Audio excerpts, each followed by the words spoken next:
Numaligarh corona ভাইৰাসৰ ভয়াবহ গণসংক্ৰমণ একেদিনাই মুৰফুলৰিৰ লেটেকু বস্তি অঞ্চলত এগৰাকী স্বাস্থ্যকৰ্মী সহ আক্ৰান্ত ২৭ জন ইয়াৰ পিছতে এক আতংকময় পৰিৱেশৰ সৃষ্টি হয় গাঁওখনত নিৰ্মল উপাধ্যায় নামৰ এজন যুৱক প্ৰথমে আক্ৰান্ত হৈছিল কোভিড-19ত তাৰ পিছত যুৱকজনৰ সংস্পৰ্শলৈ অহা গাঁওখনৰ প্ৰায় ৫৮ জন ব্যক্তিক পৰীক্ষা কৰাত এগৰাকী স্বাস্থ্যকৰ্মী সহ ২৭ জনৰ গাত ধৰা পৰিছে কোভিড-19ৰ অৱস্থিতি বৰ্তমানৰ গাঁওখনত আক্ৰান্ত হোৱা লোকসকলৰ সংস্পৰ্শলৈ অহা প্ৰায় ১০০ জন লোকক বৰ্তমান পৰ্যন্ত কৰা হোৱা নাই পৰীক্ষা যাৰ বাবে এতিয়া এক আতংকময় পৰিৱেশে বিৰাজ কৰিছে গাঁওখনৰ লগতে উত্তৰ চুবুৰীয়া অঞ্চলসমূহত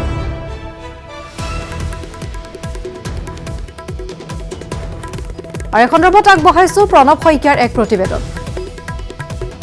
হয় ৰাজ্যত সৰ্বত্ৰ এতিয়া কৰোনাৰ সংহাৰী ৰোগ ন অঞ্চলত আক্ৰান্ত হৈছে ইজনৰ পিছত সিজন ব্যক্তি আৰু মই বৰ্তমান উপস্থিত আছো নুমলীগড় মুৰফুলৰি লেটেকু বস্তি অঞ্চলত আৰু লেটেকু বস্তি অঞ্চলত দেখা পোৱা গৈছে কৰোনা মহামাৰীৰ ভয়াবহ গণসংক্ৰমণ হৈছে ইজনৰ পিছত সিজন ব্যক্তি এই অঞ্চলৰ আক্ৰান্ত হৈছে আৰু একেদিনাই ২৭ জনকৈ ব্যক্তিৰ দেহত ধৰা পৰিছে কোভিড-19 পজিটিভ আৰু মই বৰ্তমান উপস্থিত আছো লেটেকু বস্তি অঞ্চলত মই কথা পাতিব বিচাৰিম মোৰ লগত একাংশ ইয়াৰ স্থানীয় লোক আছে কি ক'ব এই অঞ্চলত একেদিনাই কিমানজন ব্যক্তি আক্ৰান্ত হৈছে আৰু কেনেদৰে আতংকিত হৈ পৰিছে অঞ্চলৰ লোকসকল যোৱা ২৭ জুলাই তাৰিখে এই অঞ্চলৰ এজন ল'ৰাৰ দেহত মানে জ্বৰ হৈ আছিলে তেওঁ আৰু জ্বৰ হৈ থকাৰ পাছত তেওঁ গোলাঘাটৰ কুশল কোঁৱৰ অসামৰিক চিকিৎসালয়ত তেওঁ মানে পৰীক্ষা কৰাইছিলে তেতিয়া তেওঁৰ দেহত মানে কৰোনা মানে পজিটিভ ধৰা পৰিল তাৰপাছতে তেওঁ হস্পিটেলাইজ কৰিলে তাৰপৰা ২৮ তাৰিখৰ দিনাখন আৰু এজন ল'ৰা তেনেকৈ তেওঁ পৰীক্ষা কৰালৈকে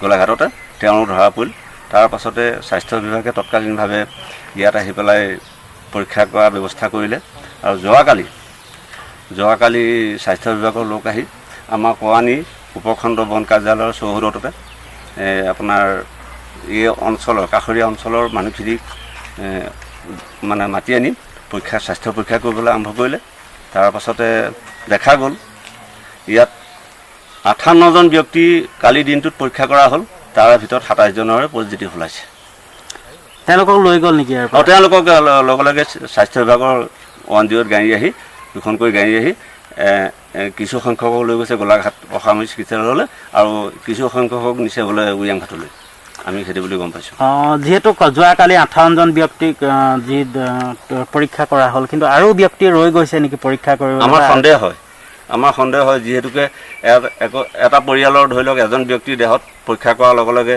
তেওঁ যেতিয়া পজিটিভ বুলি ধৰা পৰিছে আৰু তেওঁৰ পৰিয়ালৰ বাকী সদস্যসকলক কিছুমানক মানে পৰীক্ষা কৰিবলৈ এতিয়া বাকী আছে আৰু সেই মৰ্মে আমি ভাবোঁ যে তেওঁলোকৰ পৰিয়াল বাকীখিনি সদস্যৰ ২-এজন হয়তো ওলাব পাৰে স্বাস্থ্য বিভাগে যিহেতু ২৭ জনকৈ লোক এই ইয়াতে ওলাইছে একেদিনাই স্বাস্থ্য বিভাগৰ ফালৰ পৰা বিশেষ কিবা ব্যৱস্থা গ্ৰহণ কৰিছে নেকি অঞ্চলটোত ইয়াত চেনিটাইজ কৰিছে আপোনাৰ গাঁৱৰ যিখিনি আঞ্চলিক মানে যুৱক আছে সেইসকলে আজি পুৱাই আহি পেলাই যিখিনি মানে মানুহৰ ঘৰত এই বেমাৰটো ধৰা পৰিছে বা যিখিনি মানুহ আক্ৰান্ত হৈছে তেওঁলোকৰ পৰিয়ালৰ মানে ঘৰবিলাকত চেনিটাইজ কৰা দেখা পাইছোঁ আমি আৰু এটা কথা ক'ব নেকি আপোনালোকৰ ইয়াতে দেখা পোৱা গৈছে এতিয়া লোকসকল আতংকিত হৈ আছে নেকি কেনেকুৱা এতিয়া পৰিৱেশটো নহয় মানুহখিনি আতংকিত হৈছে মানে খুবেই আতংকিত হৈছে মানুহখিনি এতিয়া ঘৰৰ পৰা ওলাবলৈ ভয় কৰিছে আৰু কাম বনে যাবলৈও তেনেকৈ ভয় কৰিছে এতিয়া আমাৰ কৱানী উপখণ্ড বন কাৰ্যালয়ৰ আমি 4জন সদস্য কিন্তু সৌভাগ্যক্ৰমে আমাৰ এজনৰ দেহতো ধৰা নপৰিল আমি পৰীক্ষা কৰালোঁ প্ৰথমে আমি পৰীক্ষা কৰাইছোঁ আৰু আমি তেওঁলোক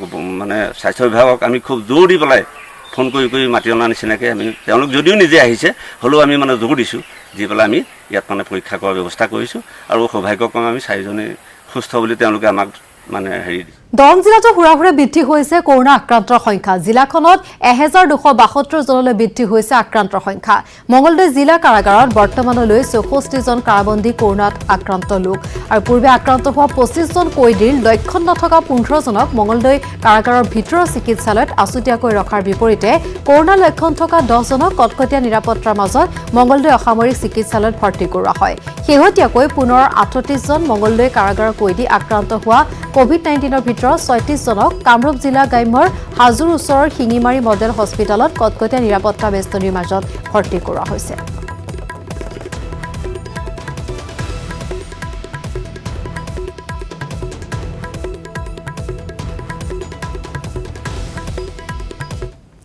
ডিব্ৰুগড় অসম চিকিৎসা মহাবিদ্যালয় হস্পিটেলত হাহাকাৰ কৰোনাত আক্ৰান্ত হৈছে এমচিএছৰ অধ্যক্ষ বৰ্তমান চিকিৎসাধীন হৈ আছে হিৰণ্য কুমাৰ গোস্বামী আৰু অধ্যক্ষগৰাকী আক্ৰান্ত হোৱাৰ পাছত স্বাভাৱিকতে সকলো শংকিত হৈ পৰিছে হাহাকাৰ অৱস্থাৰ সৃষ্টি হৈছে ডিব্ৰুগড় চিকিৎসা মহাবিদ্যালয়ত যেহেতু কৰোনাত আক্ৰান্ত হৈছে এমচিএছৰ অধ্যক্ষ বৰ্তমান চিকিৎসাধীন হৈ আছে হিৰণ্য কুমাৰ গোস্বামী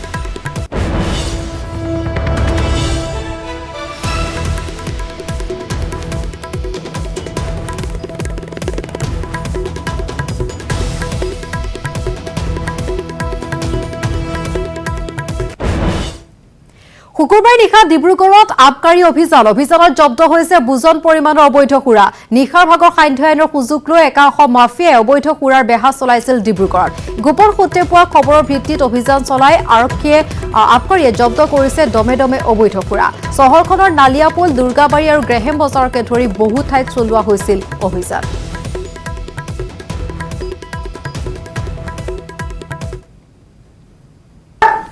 ডিব্ৰুগড় মাজমজিয়াত মানে এইখিনি বাহবৰী বুলি কয় ডিব্ৰুগড় টাউনৰ ওচৰতে এই লকডাউনৰ ৰচিলা লৈ ৱাইন শ্বপবোৰ যিহেতু 5টা বজাত বন্ধ হৈ যায় 5টা বজাত ভিতৰত তেওঁলোকে বিভিন্ন দোকানৰ পৰা মদবোৰ কিনি আনি ঘৰত জমা কৰে কৰি তেওঁলোকে ইয়াতে বিক্ৰী কৰে আমি গোপনোত্তৰ পমকে দি আজি আবেলিৰ পৰাই অভিযান চলাই এই মাত্ৰ আমি ধৰিবলৈ সক্ষম হয় আপোনালোকক অৱগত কৰিছোঁ কিমান দ্ৰব্য কৰা হৈছে আমি এতিয়ালৈকে বটল হিচাপত গণতি কৰা নাই হলেও 6 কাৰ্টুনমান হ'ব কিমান মূল্য হ'ব স্যাৰ 6 কাৰ্টুনত 24-25 হাজাৰ টকা হ'ব আবেলি সময়ত পদুমনগৰ নালিয়াপুল আৰু পল্টন বজাৰ এনেকৈ টাউনৰ ভিতৰত মাৰিলোঁ মাৰি এতিয়া আমি এটা খবৰ পাই গ'লোঁ বাঁশবাৰী এলেকাত তাতে আমি গোপন সূত্ৰ খবৰ পাই তাত বোলে মাল বেছি আছে তাত আমি গৈ এটা ধৰিলোঁ ধৰি পেলাই এতিয়া খলিহা মাৰি এইজনক ধৰিলোঁ এখেতে মানে বহুত দিনৰ পৰা এইটো অবৈধ কাৰবাৰ কৰি আছিলে তাতে লকডাউন চলি আছে এওঁলোকে সুবিধা লৈ আছে তাতে মানুহৰ এতিয়া কৰোনা বেমাৰ হৈ আছে সেইটো হোৱাৰ কাৰণে এতিয়া মানুহ মানে গেডাৰিং হৈছে সেইটো কাৰণে আমি যিমান পাৰোঁ এই বস্তু আমি কণ্ট্ৰল কৰিবৰ কাৰণে কিমান টকা মূল্য হ'ব এতিয়া মোটামুটি 30-40 হাজাৰ টকা মূল্য হ'ব নুমলীগড় পথাৰৰ মাজত পূজা অৰ্চনা দিলে দুই মন্ত্ৰীক এই দৃশ্য নুমলীগড়ৰ মৰঙী বাগান পথাৰত দীৰ্ঘদিনে সমগ্ৰ মৰঙী বাগান পথাৰত কৃষকসকলে কৰা খেতি পথাৰসমূহ জাক জাক বন্যহস্তীয়ে খাই গছকি তহিলং কৰি আহিছে দিনে নিশাই ঘৰ বন্যহস্তীয়ে চলাইছে উপদ্ৰৱ এইসকল দুৰ্ভগীয়া কৃষকে বাৰম্বাৰ বন বিভাগৰ ওচৰত নিবেদন কৰিও আজিলৈকে কোনো সুফল লাভ কৰা নাই উপায়ন্তৰ হৈ এনেদৰে নেদেখাজনৰ শৰণাপন্ন হৈছে বনমন্ত্ৰী পৰিমল শুক্লবৈদ্য আৰু কৃষিমন্ত্ৰী অতুল বৰাৰ ফটো চাকি জ্বলাই পূজা অৰ্চনা দি তেওঁলোক দুইৰে সুমতি বিচাৰিছে সেৱা আগবঢ়াইছে কাৰণ এই দুগৰাকী জনপ্ৰতিনিধিয়ে আজিলৈকে কোনো ব্যৱস্থা গ্ৰহণ নকৰিলে গাঁওবাসীৰ ৰক্ষাৰ বাবে যাৰ পৰিপ্ৰেক্ষিতত দুইৰে সুমতি বিচাৰি এইদৰে প্ৰাৰ্থনা কৰিছে গাঁওবাসীয়ে राधा स्वामी आगे दया करो दा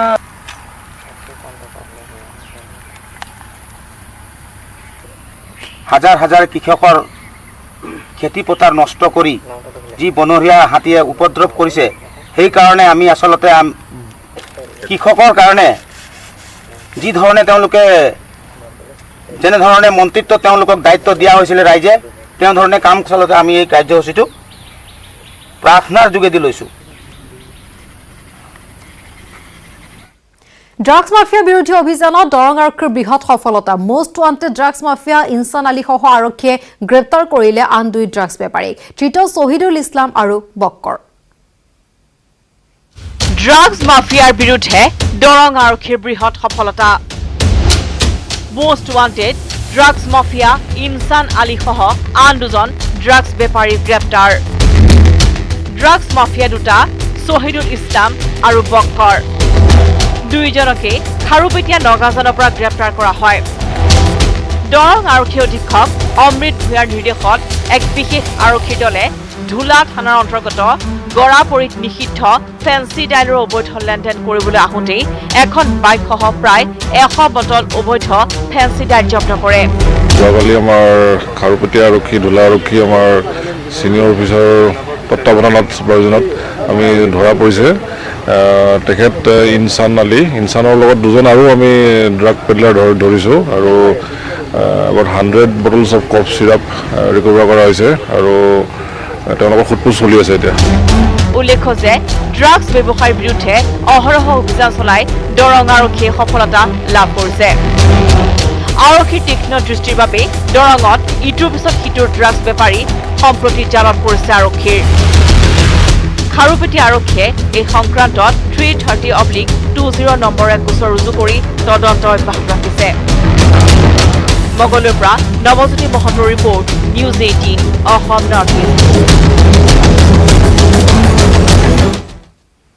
পূব ছিকিমত ভয়ংকৰ ভূমিস্খলনত NSPCৰ কণ্ট্ৰল ৰুম ধ্বংস। ডিক্সুত থকা টিষ্টা ষ্টেজ 5ত ভয়ংকৰ ভূমিস্খলনে নিমিষতে ধ্বংস কৰিছে কণ্ট্ৰল ৰুম। CCTV কেমেৰাত বন্দী হৈছে এই সমগ্ৰ দৃশ্য। এমাহ পূৰ্বে সংঘটিত হৈছিল এনে ভূমিস্খলনৰ ঘটনা। পুনৰ সংঘটিত হ'ল আন এক ভূমিস্খলনৰ ঘটনা আৰু এই ভয়াৱহ দৃশ্য এনেদৰে বন্দী হৈছে CCTV কেমেৰাত। দৃশ্য আমি দেখুৱাইছো কিদৰে ভূমিস্খলনে নিমিষতে ধ্বংস কৰিছে এই কণ্ট্ৰল ৰুম। ডিক্সুত থকা টিষ্টা ষ্টেজ 5ত এই ভূমিস্খলন, NSPCৰ কণ্ট্ৰল ৰুম ধ্বংস কৰিছে এনেদৰে পূব ছিকিমত এই ভয়ংকৰ ভূমিস্খলনৰ ঘটনা।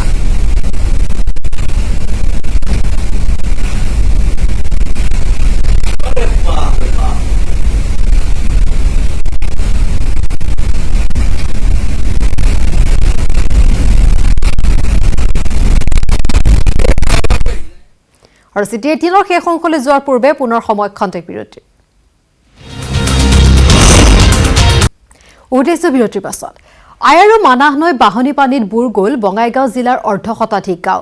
জিলাখনৰ প্ৰায় 10,000 লোক বানপানীৰ কবলত পৰিছে। বিশেষকৈ মানিকপুৰ আৰু সিজনগ্ৰাম ৰাজচক্ৰৰ অধিকাংশ গাঁও বানৰ কবলত পৰিছে। বানপানীৰ ফলত ঘৰ দুৱাৰ আদি বুৰাই পেলোৱাত ৰাইজৰ মাজতে হাহাকাৰ পৰিস্থিতিৰ সৃষ্টি হৈছে। বহু লোক এতিয়া জলবন্দী হৈ নিজ ঘৰতে আবদ্ধ হৈ আছে। বানাক্ৰান্ত এলেকাৰ বিদ্যালয়সমূহত কোৱাৰেণ্টাইন কেম্প স্থাপন কৰাৰ ফলত বৰ্ণাঢ্যই আশ্ৰয় গ্ৰহণ কৰাৰ ক্ষেত্ৰতো সমস্যাৰ সৃষ্টি হৈছে। বানাক্ৰান্ত বহু পৰিয়ালে কলৰ ভূৰখনকে সাৰথি কৰি নিজ ঘৰতে দুৰ্বিষহ জীৱন যাপন কৰিবলগীয়া হৈছে। আৰু এই সন্দৰ্ভত আগবঢ়াইছো উপানন্দ শৰ্মাৰ এক প্ৰতিবেদন। কলৰ ভূৰখনে এতিয়া একমাত্ৰ সাৰথি হৈছে বঙাইগাঁৱৰ চেঁচাপানীবাসীৰ কাৰণে আৰু তেওঁলোকৰ এতিয়া ঘৰত মজিয়াত এইদৰে কলৰ ভূৰখন চলি থাকে আৰু যাৰ কাৰণে তেওঁলোকে আজি দুৰ্বিষহ জীৱন কটাইছে। আই নদীৰ প্ৰলয়ংকৰী বান তেওঁলোকে মাহত প্ৰায় 10 দিনেই তেওঁলোকৰ ঘৰত এইদৰে পানী উঠি থাকে আৰু যাৰ কাৰণে এইদৰে কলৰ ভূৰখন তেওঁলোকে সাৰথি কৰি লৈছে। আৰু যিহেতু আই নদী প্ৰতিৰোধী কোনো ধৰণৰ ব্যৱস্থা গ্ৰহণ নহ'ল তাৰ কাৰণে এইবাৰো তেওঁলোকৰ ঘৰত এইদৰে পানী উঠিছে। আৰু মই এই গৃহস্থৰ এই দৃশ্য দেখুৱাবলৈ বিচাৰিছোঁ। ঘৰখনত এইদৰে মজিয়াত পানী, গতিকে তেওঁলোকৰ মজিয়াত এইদৰে কলৰ ভূৰখন চলে আৰু এক দুৰ্বিষহ জীৱন কটাইছে, কিয়নো আই নদী প্ৰতিৰোধৰ কাৰণে এইবুলি কোনো ধৰণৰ ব্যৱস্থা গ্ৰহণ নহ'ল আৰু যাৰ কাৰণে এইবাৰ তেওঁলোকৰ বানে প্ৰায় মাহটোৰ বেছিভাগ দিনেই তেওঁলোকৰ ঘৰত বানপানী উঠা পৰিলক্ষিত হৈছে। আৰু ইয়াৰ মাজতে তেওঁলোকে ইয়াতে আছে। ইয়াতে তেওঁলোকৰ খোৱা পানীৰ অসুবিধা, ৰেচন আদিৰ কোনো ধৰণৰ ব্যৱস্থা নাই। গতিকে সমস্যা যদিও তেওঁলোকে ইয়াৰ মাজতে তেওঁলোকে দিন অতিবাহিত কৰিব লগা হৈছে। মই গৃহস্থৰ যদি কাষত যাব পাৰোঁ তেতিয়াহ'লে তেওঁৰ পৰা জানিব পাৰিম আপোনালোকে কি ধৰণৰ সমস্যাৰ সন্মুখীন হৈছে, কিদৰে আছে ইয়াতে। যে আমি মানে পানীৰ ওপৰতে ভাহি থকা নিচিনা কৰি আছোঁ, বিচনাতে থাকোঁ আৰু ভেটিটো নাইয়ে। খোৱা লোৱাৰ অসুবিধা, ভাত ৰান্ধিলেও মানে ক'ত খাম দিহা নাই। তাৰপিছত আৰু ধৰক আজি ৰাতি 3:30 মানৰ পৰা সেই যে পানী বাঢ়ি আছে আহি আছে, এখনো উঠিয়েই আছে পানী, এখনো চাৰ্জ যোৱা নাই। এখন কোন ৰাতি বা ভাত চাৰ্জ যায় আমি তেতিয়া নাজানো। সেয়ে আমাৰ বিপদ আৰু কি। এখন স্কুলতো আমাৰতো কোনো হেৰি নাই, অতেতো হেৰি আছে, কোৱাৰেণ্টাইন আছে, অততো যোৱা নচলে। এখন ইকিয়া কৰি থাকিবই লাগিব আৰু কোনবিলাক কি হয় তো আমি নাজানিম। গোটেই ঘৰৰ ভিতৰত পানী, আপোনালোকে থাকে কেনেকৈ? সেই চাঙৰ ওপৰতে থাকোঁ আৰু চাং ডুবলেতো আৰু কি হ'ব ক'বাই নাপাৰলোঁ। এলা গৰুগিলা গোৱালিত নাই, সেই মাথাৰে নিয়া থৈছোঁ, অততো কোনো তিৰপাল নাই, কিছু নাই, এনেকৈ ৰাখি থৈ আহিছোঁ। চৰকাৰে খা খবৰ লৈছে? চৰকাৰে খা খবৰটো লোৱাই নাই, কোনো ৰেচন পাতিও যেনিবা আমি পোৱা নাই। মই দৃশ্যখিনি যদি আকৌ এবাৰ দেখাব পাৰোঁ, এইখন কলৰ ভূৰ আৰু এইখন কলৰ ভূৰ এতিয়া তেওঁলোকৰ ঘৰৰ মজিয়াত চলে। আৰু ইয়াৰ লগতে ঘৰত যদি আপুনি মজিয়াত চাই, এই মজিয়াত এইখিনি পানী ইয়াতকৈ কেতিয়াবা বেছি হয়। তেওঁলোকে কেতিয়াবা চিয়াৰত, চকীত বা কেতিয়াবা তেওঁলোকৰ বিচনাত এইদৰে দিন অতিবাহিত কৰিছে আৰু খোৱা দোৱাৰো কোনো ধৰণৰ ব্যৱস্থাও তেওঁলোকে কৰিব পৰা নাই। গতিকে অতি কষ্টৰে তেওঁলোকে আছে আৰু দেখা গৈছে যে কোৱাৰেণ্টাইন চেণ্টাৰ বিদ্যালয়ত স্থাপন হৈছে। গতিকে তাতেও তেওঁলোকে আশ্ৰয় গ্ৰহণ কৰিব নোৱাৰে, কেতিয়াবা মথাগুৰিত থাকে, কেতিয়াবা পথৰ ওপৰত থাকে, এইদৰে দিন অতিবাহিত কৰিছে। প্ৰসংগ চাহ জনগোষ্ঠীৰ ছাত্ৰ ছাত্ৰীক জলপানী, হিতাধিকাৰী নিৰ্বাচনত অনিয়মৰ অভিযোগ আচ্ছাৰ। ডিমৌৰ ৰাজমাই ৩৭ নম্বৰ ৰাষ্ট্ৰীয় ঘাইপথত প্ৰতিবাদত নামিল অসম চাহ জনজাতি ছাত্ৰ সন্থা। ডিমৌত শ্ৰম মন্ত্ৰী সঞ্জয় কিষাণৰ প্ৰতিমূৰ্তি দাহ। শ্ৰম মন্ত্ৰী কিষাণক দায়িত্বজ্ঞানহীন আখ্যা আচ্ছাৰ। শুকুৰবাৰে ডিমৌৰ ৰাজমাইৰ ৩৭ নম্বৰ ৰাষ্ট্ৰীয় ঘাইপথত অসম চাহ জনজাতি ছাত্ৰ সন্থাই অসম চৰকাৰৰ শ্ৰম মন্ত্ৰী সঞ্জয় কিষাণৰ প্ৰতিমূৰ্তি দাহ কৰে। মন্ত্ৰীজনে চাহ জনজাতি কল্যাণ পৰিষদৰ জৰিয়তে দয়াল দাস স্বনিয়োজন আঁচনিৰ যোগেদি চাহ জনগোষ্ঠীৰ দৰিদ্ৰ ছাত্ৰ ছাত্ৰীক জলপানীৰ বাবে হিতাধিকাৰী নিৰ্বাচনত চূড়ান্ত বিসংগতি কৰাৰ অভিযোগ তুলি আচ্ছাই সাব্যস্ত কৰে এই প্ৰতিবাদ। সঞ্জয় কিষাণ ডাঙৰীয়া প্ৰতিকৃতি দাহ কৰিছোঁ।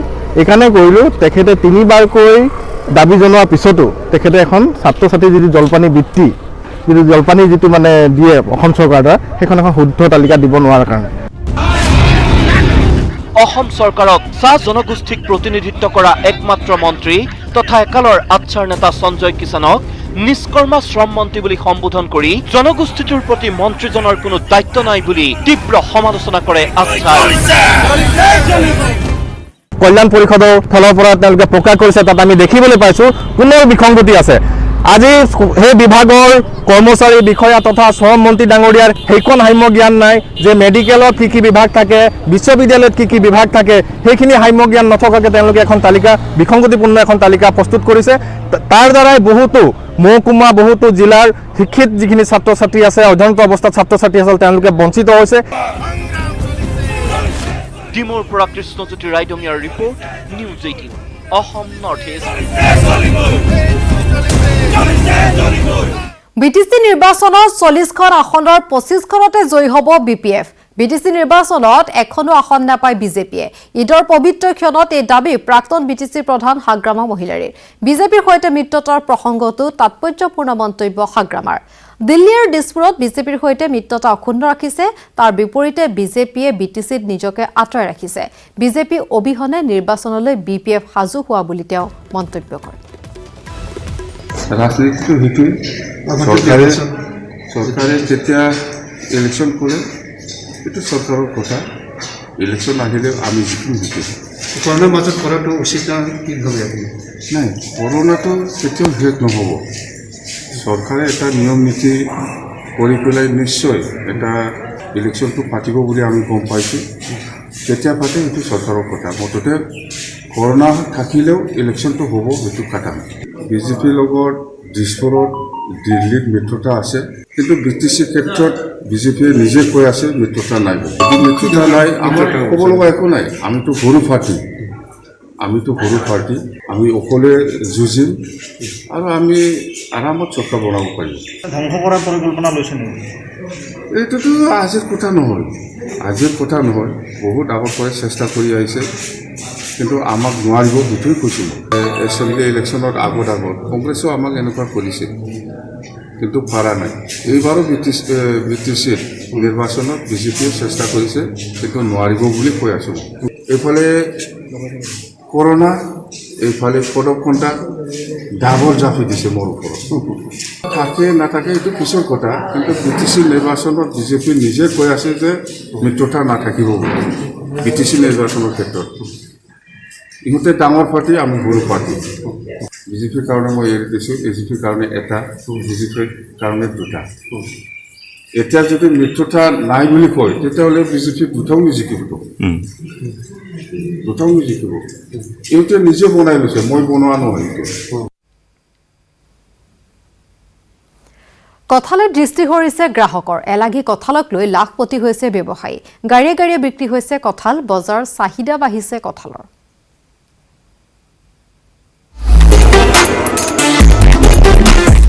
কঁঠালক লৈ কমা নাই কৌতূহল, হঠাৎ বিলাসী এলাগী কঁঠাল। বজাৰে বজাৰে কঁঠালৰ চাহিদা বাৰীৰ চুকত পৰি থকা কঁঠালে এতিয়া লাখপতি কৰিছে ব্যৱসায় বিক্ৰী হৈছে গাড়ীয়ে গাড়ীয়ে কঁঠাল এতিয়া সকলোতে কঁঠাল গুটিৰ চাহিদা কঁঠাল ক্ৰয় কৰিবলৈ গ্ৰাহকৰ আগ্ৰহ পূৰ্বতকৈ অধিক দেখা গৈছে এসময়ত কঁঠাল নোখোৱা লোকসকলেও আগ্ৰহেৰে কঁঠাল ক্ৰয় কৰিছে কাৰণ কঁঠালৰ গুটি কৰোনা ভাইৰাছৰ বাবে মহৌষধ হৈ পৰিছে গম পাইছোঁ যে কঁঠালৰ গুটিটো এতিয়া বৰ্তমান যিটো ভাইৰাছ চলি আছে তাৰ কাৰণে বহুত উপকাৰী আৰু কঁঠাল গুটিৰ পৰা মানে কৰোনা ভাইৰাছ নিৰ্মূল হয় অলপ গহপুৰ নগৰৰ মাজমজিয়াত দেখা গ'ল কঁঠাল ভৰ্তি বাহন পূৰ্বতে দুই এটা কঁঠাল লৈ ব্যৱসায়ীসকল বহিছিল যদিও এতিয়া গ্ৰাহকৰ চাহিদাৰ প্ৰতি লক্ষ্য ৰাখি গহপুৰত গাড়ীৰে যোগান ধৰিছে কঁঠাল পূৰ্বৰ 10-20 টকীয়া কঁঠালৰ এতিয়া গহপুৰত মূল্য হৈছেগৈ 40ৰ পৰা 100 টকা পৰ্যন্ত তথাপিও দামৰ কথা ভবা নাই গ্ৰাহকে কঁঠাল লাগে কঁঠাল গুটি খাব লাগে শেহতীয়াকৈ কৰোনা ভাইৰাছৰ ক্ষেত্ৰত কঁঠাল গুটিৰ উপকাৰিতাৰ প্ৰতি লক্ষ্য ৰাখি এই চাহিদা বৃদ্ধি পাইছে কঁঠালৰ গহপুৰৰ পৰা পলাশ ফুকনৰ report news 18 Assam North east